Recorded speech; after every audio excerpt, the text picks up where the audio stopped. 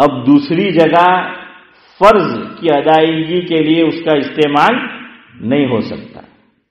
مثال کے طور پر اس نے یہاں سے وہ لی اور سر پہ استعمال اس نے کر لیا اس کو، اب بھی تری موجود ہے ہاتھ پہ، اب اس نے ساکس پہن رکھے ہیں، خفین ہیں، اس کے اوپر مسح کرنا چاہے نہیں کر سکتا. سمجھ آیا؟ جیسے وہ مائع مستعمل پاک ہے مگر پاک کرنے والا نہیں ہے. چلو میں مثال دوں سمجھے میں کیا کہنا چاہتا ہوں. بعض لوگ تو شاور کرتے ہیں اور بعض باف کے اندر غسل کرتے ہیں، تو اس میں بھی بعض وہ فوارہ استعمال کرتے ہیں، اور بعض میری طرح اولڈ اسٹائل وہ بکیٹ رکھی ہوتی ہے، اس کے اندر سے ہیں حسن بھائی، محی الدین بھائی، وہ کیا کہتے ہیں، لیتے ہیں اس سے وہ جو آلہ ہے اور پھر ڈالتے ہیں سر پر، باڈی پر. بعض مرتبہ وہ باڈی کو لگ کر واپس کہاں جاتا ہے؟ بالٹی کے اندر، ہے نا. اب بالٹی میں پانی نہیں تھا، اس طرح وضو وہ کر رہا ہے، اور مان لو کہ کوئی بالٹی کوئی ایسی چیز سائڈ پہ ہے، اس کے اندر وہ پانی جمع ہوتا رہا، وہ پاک تو ہے لیکن وہ یعنی پاک ہے کا مطلب کپڑے کو لگ گیا، بدن کو لگ گیا تو ناپاک نہیں، لیکن اس سے ہم پاکی حاصل نہیں کر سکتے. سمجھ آیا؟ لیکن ہاں زیادہ مقدار میں، بعض مرتبہ کافی جو ہے وہ پانی اندر ہوتا ہے نا، پوری بکیٹ بھری ہوتی ہے اور ہم نے استعمال کیا، وہ واپس وہاں گیا، تو وہ کہتے ہیں کہ گدھا نمک میں گیا تو کیا ہو گیا. فارسی میں کہاوت ہے کہ ہاں درخر نمک رفت نمک شد، ایسا کچھ ہے کہ بھائی نمک میں گیا اور اس کا وجود ختم ہو گیا، وہ بھی پھر نمک ہو جاتا ہے نا. تو یہاں بھی جو ہے وہ ویسا ہوا. خیر بہرحال تو یہ میں آپ کو مسا بتا رہا ہوں، وقت ہو رہا ہے جلدی جلدی کہ مسا. اب ایک آخری بات میں آپ کو بتا دوں، عام طور پہ اس پہ عمل نہیں ہوتا، لیکن دو سنت، ایک ہے آداب وضو اور ایک ہے سنن وضو.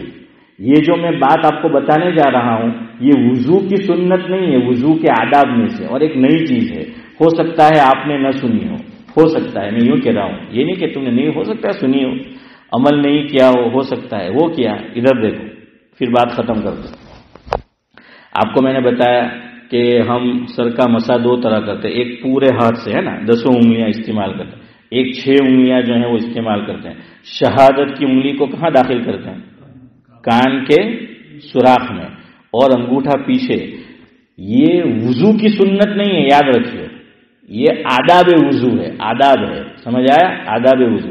اس میں فقہا نے یہ لکھا کہ انگلی سے ایک تو کان کے سوراخ میں مسح کرو شہادت کی، لیکن پھر ہمارے دونوں ہاتھ کی جو 2 چھوٹی انگلیاں ہیں تو واپس اس کو کہاں داخل کرو؟ کان کے اندر، تاکہ برابر اس کا مسح ہو جائے. سمجھ آیا؟ یہ آداب وضو میں سے ہے، سنن وضو میں سے نہیں ہے، دونوں میں فرق ہے. خدا کرے کہ فرق آپ کے سمجھ میں آ جائے. سبحان اللہ و بحمدہ، سبحانک اللہم و بحمدک، نشہد ان لا الہ الا انت.